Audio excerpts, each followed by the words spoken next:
So welcome to Wednesday Night Slides number 58. Got a variety of stuff going on today. And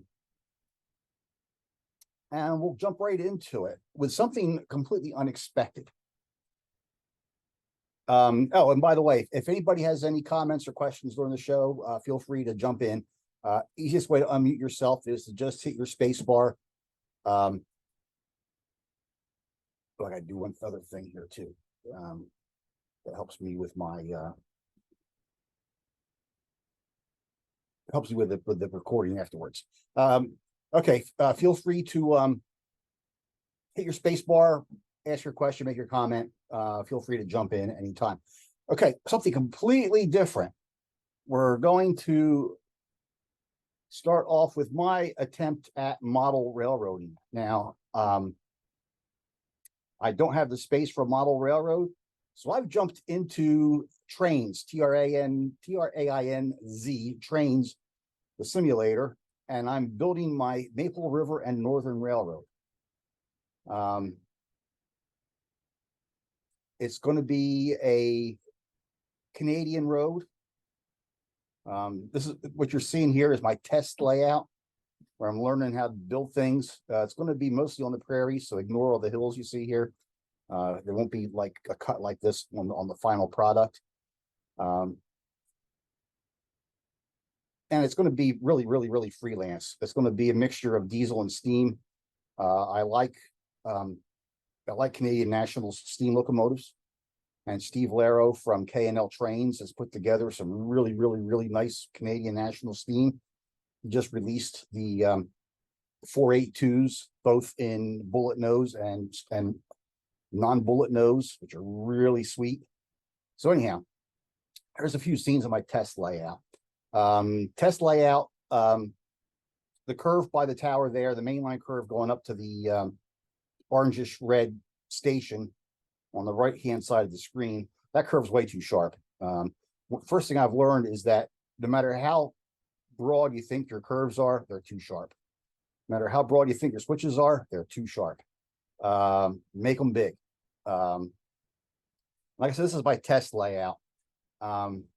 So you can see as I keep putting down track, I keep putting down different scenery things. My test road kind of dead ends because just beyond it is my test canyon. That doesn't go very far. I just made enough of a canyon to build a bridge over it. So anyhow, that's the Maple Creek and Northern. This is the test layout. I hope to start getting the real layout together maybe next month. Nick Ozarek has done some phenomenal work with this stuff, and he just did a layout build online on YouTube of a engine terminal and a passenger depot that was really sweet. So that's going to be like perhaps the basis for what I wind up doing. Anyhow, how about some real trains? I like spending time up in the Hudson Valley in the fall, but I haven't done it for a few years. Back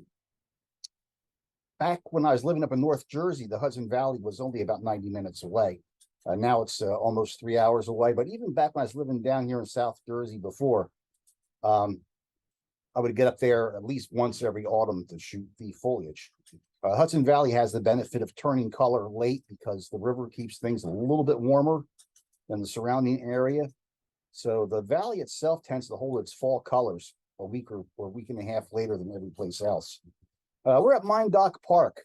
Bear Mountain Bridge would be just beyond the trees, looking straight ahead.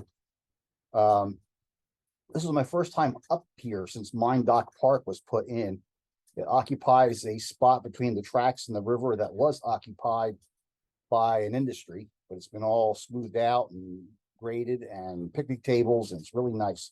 Here we see a northbound CSX train coming out of the tunnel at Fort Montgomery, which is basically the area that Mine Dock Park is in. Coming northbound here. Went across the river over to Manitou to get some Metro North and Amtrak. Here's a southbound Amtrak train on the Hudson line with the river in the background. And then the previous shot was just across the river, almost directly across. Metro North train coming north. You can see the Bear Mountain Bridge in the background there.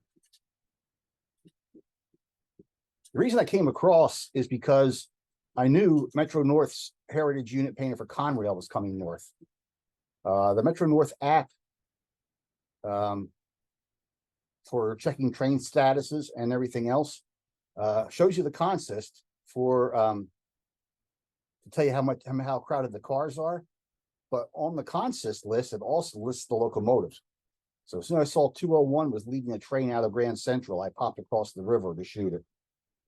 This is painted in the Conrail blue and yellow that used to be on the FL9s just before Metro North took over commuter operations 40 years ago.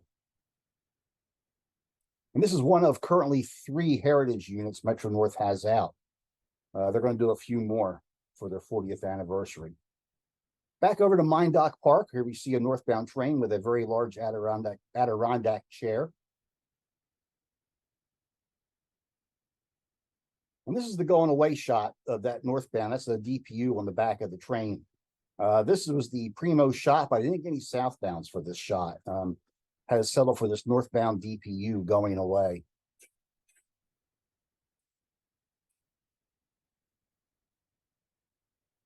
Right at Mindock Park at the grade crossing is this view here of the train coming south. Pretty handy signal there. It's always lit because there's a passing siding just around the curve. If the signal is all red, you know a train's coming south. If there's any green on it, you know a train is going north next. So you have a good idea of what to set up for. I wanted to get the shot of the train coming through the narrow cut here. But I got cloud dinked here. Then when the next train came by in sun, I botched the composition and cut off the clip on the right-hand side. So you can't really tell it's in a cut. So next time I will get this right. From Mindock Park, looking across the Hudson, here is that Conrail Heritage Unit again. It's now pushing the train south back to Grand Central. Metro North train. I think this is also pushing south. Busy, busy, busy over there because of all the leaf peepers that were out. A lot of folks think that's Bear Mountain in the background. That's actually Anthony's Nose, named for Anthony Wayne. That sits at the east end of the Bear Mountain Bridge, with Bear Mountain itself at the west end of the bridge on the side of the river that I'm on. Same train going away, telephoto view.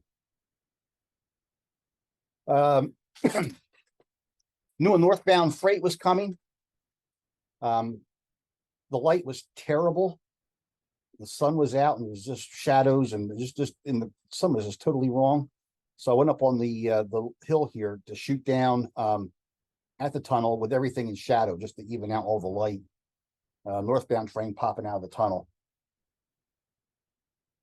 Then looking back across the river, there's the Lakeshore Limited going north.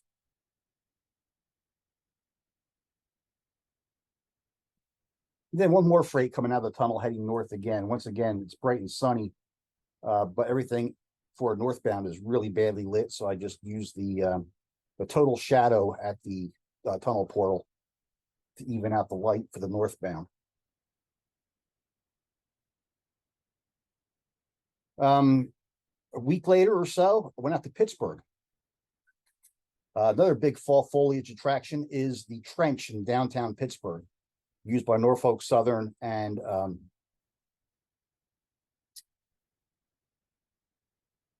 the Allegheny Valley. The trench has ginkgo trees on both sides of it, and they turn real late.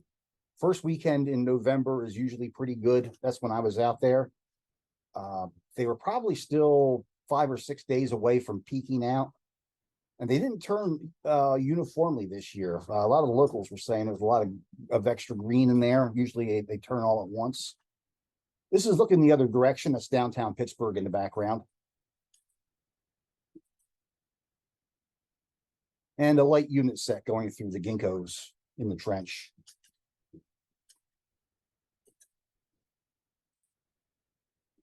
And another train heading east.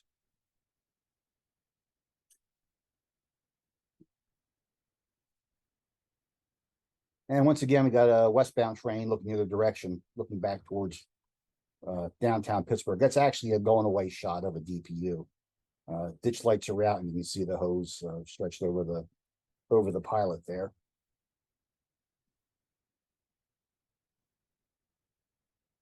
From there, it was off to the Union Railroad. We're at West Mifflin here.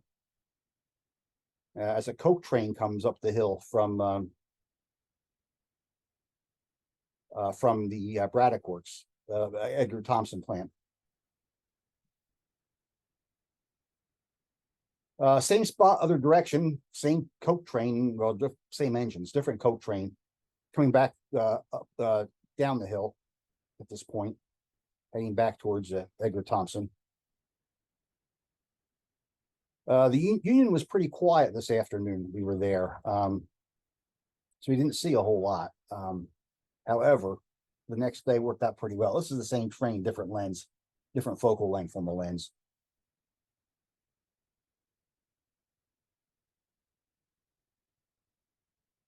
Went over to the Pittsburgh and Ohio Central Yard in McKees Rocks. This shot here is a straight out of the iPhone shot. The iPhones do pretty remarkable work with existing light. This is also straight out of the iPhone.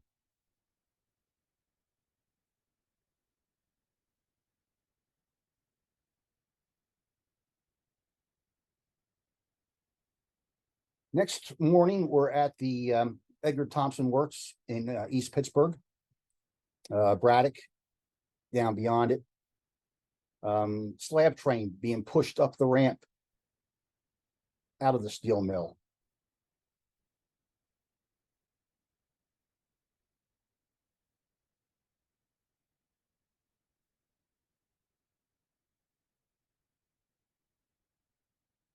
The light got really cool. Got a little bit of storm light first thing in the morning. That's the plant with the cool sky.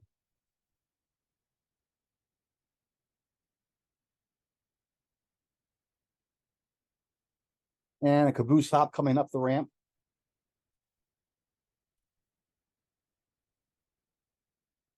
Union is an amazing railroad. It's a U.S. Steel railroad. So it just serves steel plants. And the infrastructure is incredible. Big bridges, all just an overbuilt railroad. And they run with cabooses still. One of the few railroads in the country that still uses cabooses. Here we see a train that's being pushed up the ramp. That's the Westinghouse Bridge, US 30 in the background. Train is being pushed up the ramp. I was flying my drone for this one here, and I didn't see the train coming in on the right-hand side. And I was flying, you can see I was flying just above the level of the switchers here. And the bridge off to the right there is a little bit higher than the bridge I'm shooting. And I think I came pretty close to having my drone run over by a train. Because I didn't see that other train coming.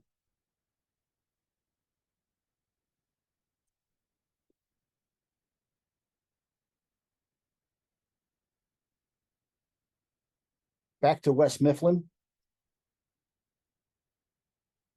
Slab train heading towards the Clairton Works. They shuttled back and forth between Edgar Thompson and Clairton.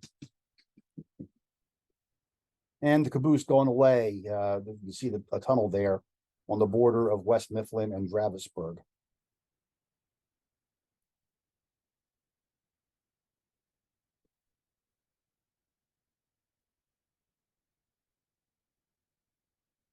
We're driving around, and I forget where we were on this one here at Glenwood, I think. And just happened, I mean, we were here like 3 seconds and this train showed up. Loaded coke train, so off we went after it. And here it is coming back through West Mifflin.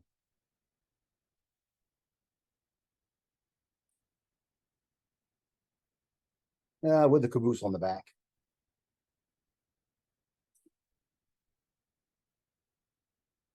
There's a guy riding in the bay window on this caboose here, and I waved as he went by. He waved back, and that's the first time I've waved to a crew member in a caboose, not counting tourist railroads. First time I've waved to a crew member in a caboose in decades, I think.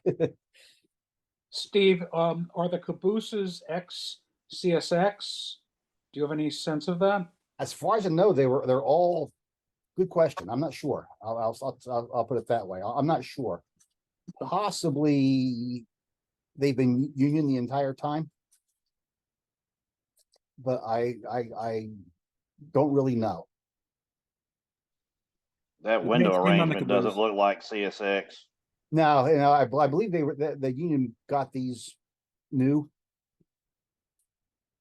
The paint scheme kind of reminds me of the Union Pacific's paint scheme of their old order bay window cabooses. Yeah.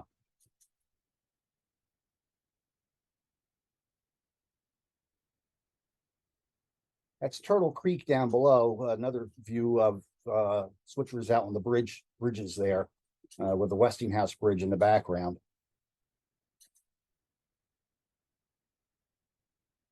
And another another caboose hop.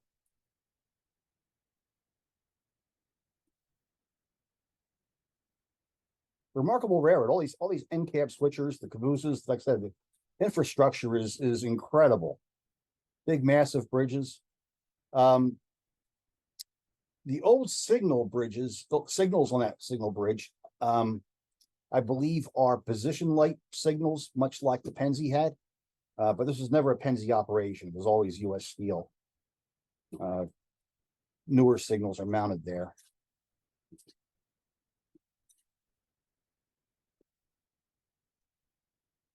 Scrap metal coming up out of Edgar Thompson.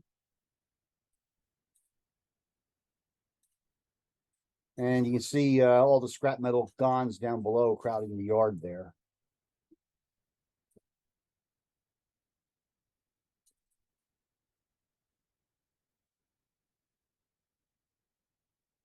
And back again at West Mifflin. And the caboose going into the tunnel. That night, we went back over to McKees Rocks to the Pittsburgh and Ohio Central. This time, we lit it up traditionally with flashes. The engine terminal is right out on the road. The flashes are set up on the sidewalk. We didn't have to go into the yard at all to shoot this. The other stuff was parked. We didn't include that. The other stuff was parked a little too far back to get with traditional flashes. So the cell phone shot was actually better anyhow. After that, we headed to one of the coolest breweries I've ever been to, the Church Brew Works in Pittsburgh. Converted church, and some pretty good beer. I'm not really a beer aficionado. Most beer tastes like beer to me. But a couple of I was with Mike Burkhart and John Regan, and Mike can tell the differences between beers better than I can. But I'll go along. These are fun places to go. However, the passion fruit beer was very good. I did have that, and that was distinctive. The cabooses are Union Pacific. They are. Yeah. Wow. Okay.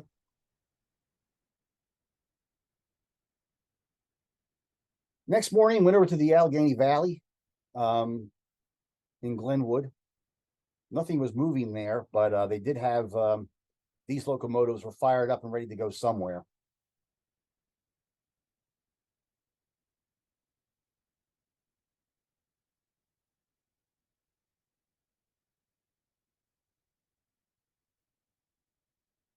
From there, we went over to Homestead. That's the ex-Pennsylvania Railroad station there. Homestead, the tracks are oriented kind of interesting. It's largely southwest to northeast. So doesn't take long for westbounds to light up. This is actually an eastbound train coming on the closest track, which wasn't the best for photography. And early in the morning, the shadows were still pretty thick down in there.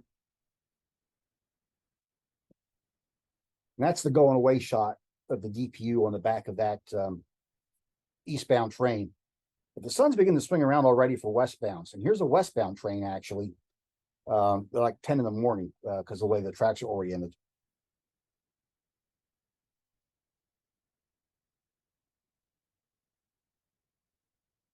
And this is an eastbound train, so the light was actually pretty much good both directions here.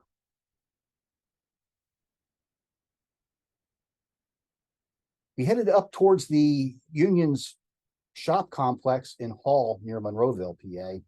And while we were at Hall, this coke train came down. So we jumped back in the car and went back into East Pittsburgh and shot it on the big wall there.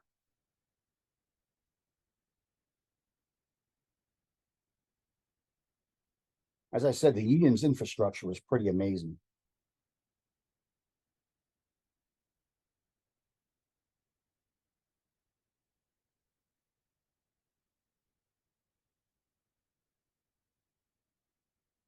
Back over to Hall again. There used to be an overlook from the road. You could look down right into the roundhouse. That's all grown in now. So me and John, we popped our drones up into the air over the trees and got this shot of the roundhouse. It appears that the roundhouse is not used for locomotives anymore, but I wouldn't swear to that. And their main shop is actually the building attached to the roundhouse on the left-hand side there.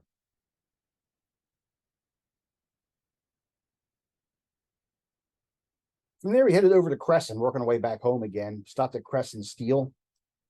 Got this switcher that used to work for Philadelphia Electric over in near Chester, PA. And this is from the railfan overlook at Crescent, where MO Tower used to stand. Westbound stack train coming through. And the light wasn't very good for eastbounds, but here's an eastbound train. The old Penn Central, Conrail, Pennsy helper terminal used to be across the tracks, where locomotives coming up from Altoona up the mountain would be cut off, serviced, and head back down the mountain again. Of all the things I posted from this trip, the one that caused the most conversation on Facebook was this shot here.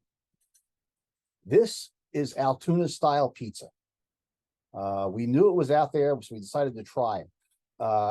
Basically, what you have here is a very thick crust with your tomato sauce, salami, green peppers. You can see the peppers sticking out, and then American cheese on top. That's Altoona style pizza.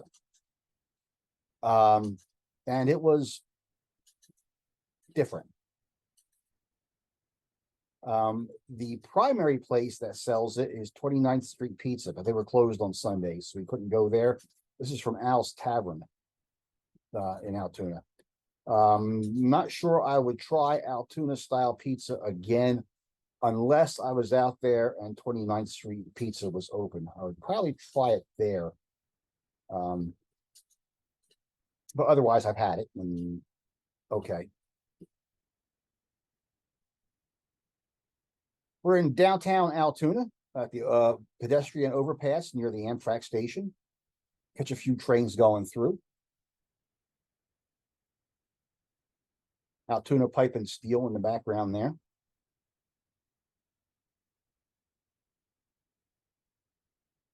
And a glinty shot of the train going under the overpass at the Amtrak station. We were in Altoona because we had arranged to take some photos of this unit here, this SD60I, that was just donated to the Railroad Museum by Penn State, Altoona, which in turn had it donated to them by Conrail several years ago. The locomotive is used in Penn State Altoona's railroad technology program. And it has been stored out, in Hollidaysburg for quite a while, but everybody agreed that the museum in Altoona was a good home for it. So we arranged for the museum to bring it out of the roundhouse and pose it on the turntable for us, so we could get a couple of night shots of it. And the night shots weren't really night shots. We got them during blue hour, just after sunset. So we got a little bit of detail in the sky.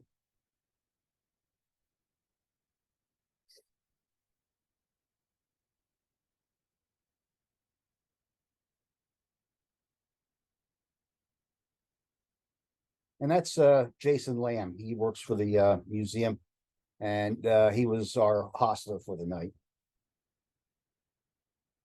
The engine itself can't move. It was pushed out and pulled back in by a critter they have that conveniently fits on the turntable with the locomotive.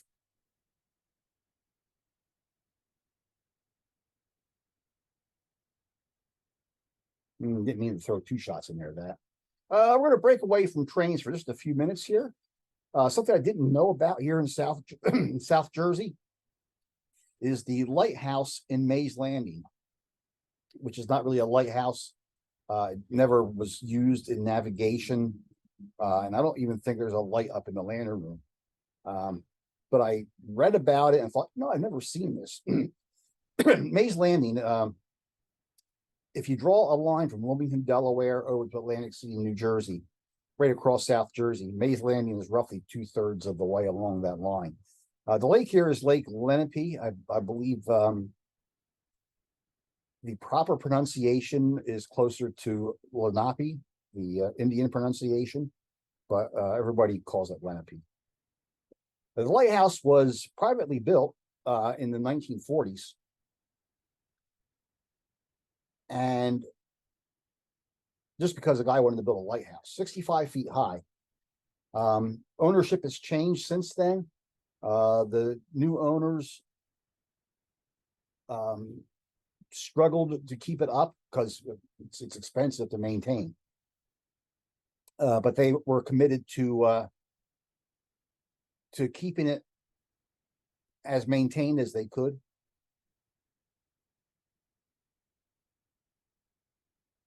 Anyhow, just recently, the owners and Atlantic County, where the lighthouse is located, have entered into a public-private partnership that will see the lighthouse stabilized and restored.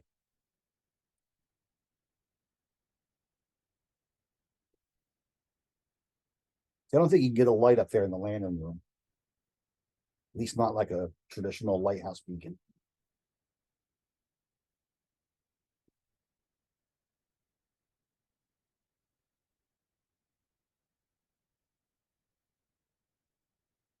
On the way to the lighthouse, I came across this also in Mays Landing. This old abandoned factory.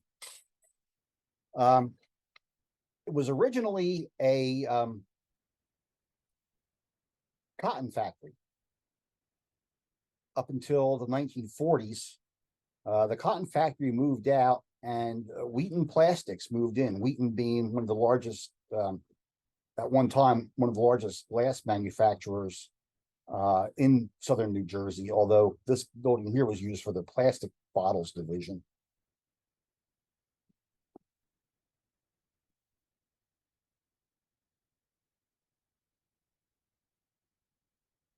What I could find out online, this building has been purchased by a developer who's going to turn it into apartments and condos.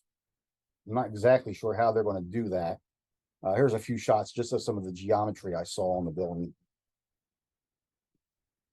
Over the door, it says 1924. The cotton plant was first put there in the 1800s. So apparently this building was built later than the plant was established. But it was still the cotton plant, and the building was built. The cotton plant moved out in 1947, and Wheaton moved in 1949 and stayed there until 1995 or so. Anyhow, the developer is going to put apartments in here, and according to what I read, every apartment is going to have a balcony.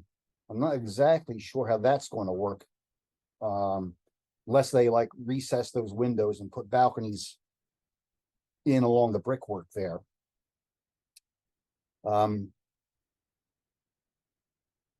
He's going to convert the bottom floor into a parking garage, once again, according to the plans I read. And they're going to add 3 stories to the top of the building. So I'm not sure exactly if there's any kind of attempt at any kind of historic preservation or not. It sounds like it's going to get pretty badly converted once all is said and done. Also in Mays Landing is the Mays Landing train station, ex-West Jersey and Seashore. At one time, the West Jersey and Seashore ran electric MU cars, third rail power through here between Camden and Atlantic City. I knew the station was here, but I thought it was in a rundown state. I was kind of impressed to find out that the building was secure, no graffiti, and a good roof on it. So I did some checking around, and the station is actually now owned by Atlantic County. They just haven't found a use for it yet. And then while I was in the area, I went over to the Estelle Glassworks. The Pine Barrens in New Jersey are just dotted with all kinds of industrial ruins, many of which have been placed into state parks to keep graffiti and vandals away. I've shot here before. I did some stuff with this, showed some of this on a slideshow a couple of years ago, but went back and just added a few more photos to the collection.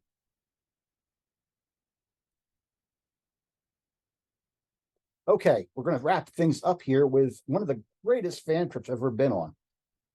I never saw the Louisville and Nashville. Well, barely saw the Louisville and Nashville in regular service. Only enjoyed it through the photography of people like Ron Flannery and Garland McKee and others like that. So when the Southern Appalachia Railway Museum in Oak Ridge, Tennessee announced a fan trip with their Louisville and Nashville C-420, I had to go. And it was spectacular. It brought to life all of these L&N photos I had seen over the years in various books. Our motive power, the passengers rode in this passenger train here, pulled by another C-420, this one here of ex-Lehigh Valley heritage. That left the freight train to be just a pure freight train. The one thing about Alco locomotives is they smoke. And our train crew was very adept at getting smoke to come out of the locomotives, both of them, over the course of the day. The Southern Appalachia Railway Museum, their railroad is marketed under the Secret City Railway moniker. And they're located on what was the grounds of the K-25 plant, the plant where the atom bomb for the Manhattan Project was made. The reason Oak Ridge is called the Secret City is because they built it in the middle of nowhere to keep it secret from the Germans. Of course, back then there was no aerial surveillance, so you could build this huge city in the middle of the woods and nobody would notice. All the streets at Oak Ridge are laid out in a kind of a haphazard fashion. That way, anybody who got to Oak Ridge didn't belong there would get lost pretty easy. Unfortunately, the building that the bomb was built in has just fairly recently been demolished. It was like a half-mile long in a U shape. It's pretty impressive. Here's our passenger train smoking it up for us, one of the run-bys.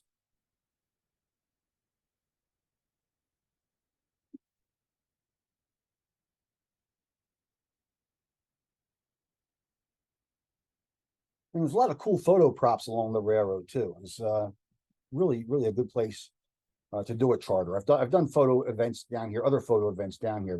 They've all been excellent.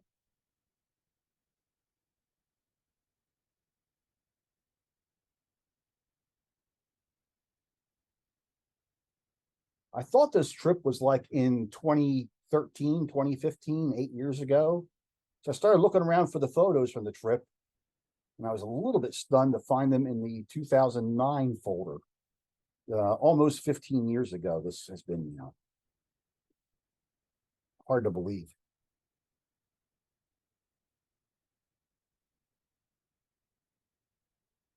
There's our passenger train again. The circle underneath the cab window, that's where the Herald used to be for the engine's previous owner, the Adirondack Scenic up in New York State.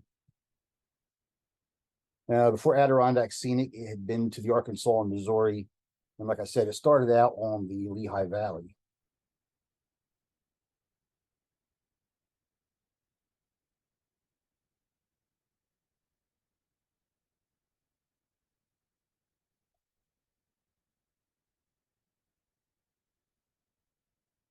Did a variety of poses and run-bys.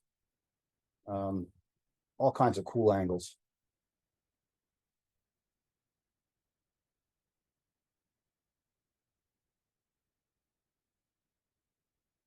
This is the I think it's called the Tennessee Technology Center. It's on the ground. What's being built now on the grounds of the K-25 plant. All new technology complex.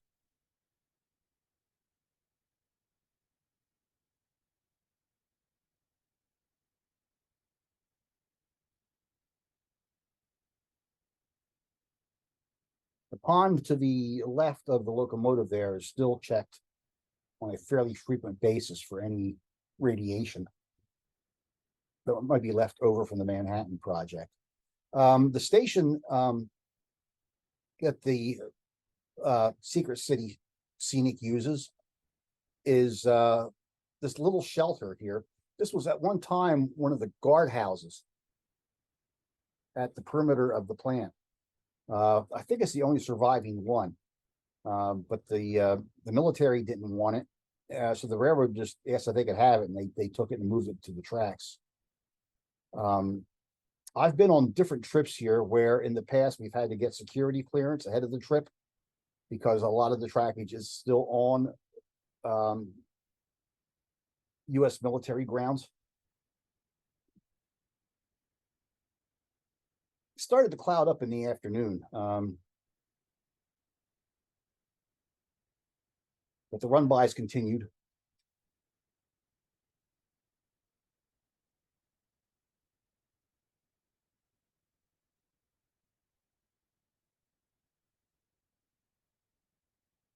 To get this shot here, we had to crouch down to get underneath a wire.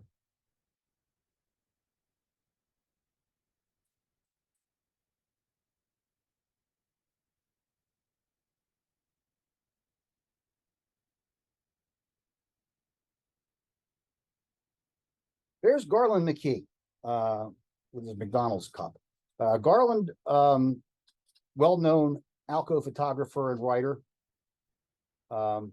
And we were talking at lunchtime on this day, and we said, you know what? Even if it clouds up in the afternoon, we're still going to be satisfied, aren't we? We had such a great morning.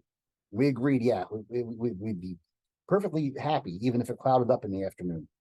Well, it clouded up in the afternoon, and we were not happy. So we came up with this diabolical plan. We invited our engineer for the day, Steve Forrest, out to dinner that night. So Steve joined us out there. And during dinner, we're like, hey, Steve, you know, it's like, it's too bad you were running the train all day and couldn't get any photos yourself. Maybe we should take the train out again tomorrow and get some more photos. Well, Steve agreed to it, and he found a crew so he could be on the train with us. And a handful of us who could stick around, we chipped in for diesel fuel and rode in the caboose this time. And out we went for more photos on a nice sunny afternoon.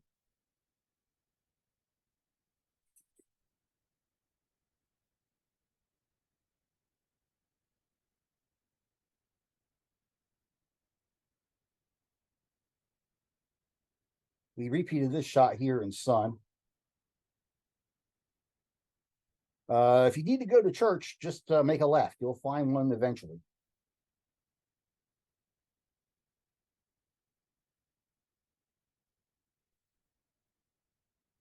Here's our small group we had for the second day.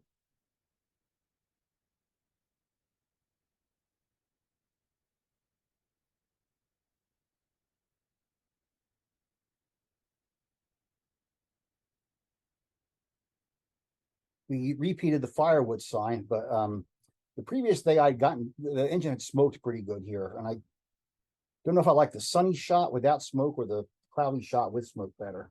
But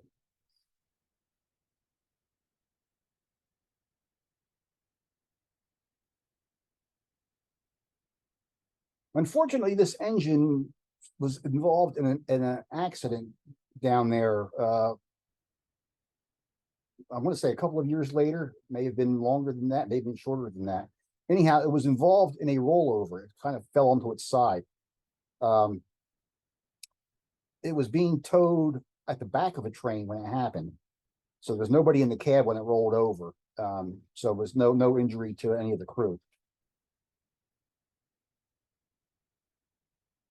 I don't believe it's been put back in service since, although I could be wrong about that. I think the cosmetic work has at least been done on it to get it, because the handrails got banged up when it rolled over, stuff like that. That's going to wrap things up for tonight. I hope you all enjoyed that. The next program is going to be December 20th. I know it's close to Christmas, but the 13th, I am still working my way back home again from Cincinnati. I'm doing a program out there for the Cincinnati NRHS for their banquet on the 12th. So I won't be home on the 13th. So next program is December 20th. I'm going to sign off here for everybody on YouTube.